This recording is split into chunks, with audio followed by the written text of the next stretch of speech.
SKY Rehab. And I'm Kristy, and I'm an outpatient occupational therapist at SKY Rehab. We just wanted to take a second and tell you about the benefits of dry needling and the things that we can help address with that tool here at SKY Rehab. Dry needling is typically used to treat pain, whether that's acute pain, chronic pain, from various injuries such as hips, knees, low back.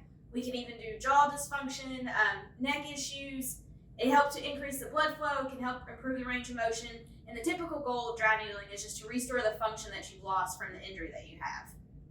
Dry needling can also be beneficial for neurological events. If someone has experienced a stroke, they may be suffering from muscle spasticity that prevents their range of motion from being functional.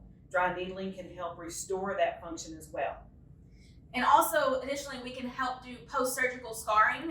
If you've had a long-standing scar that limits your range of motion or even causes pain, we can also use dry needling to help improve the tissue mobility in that area as well.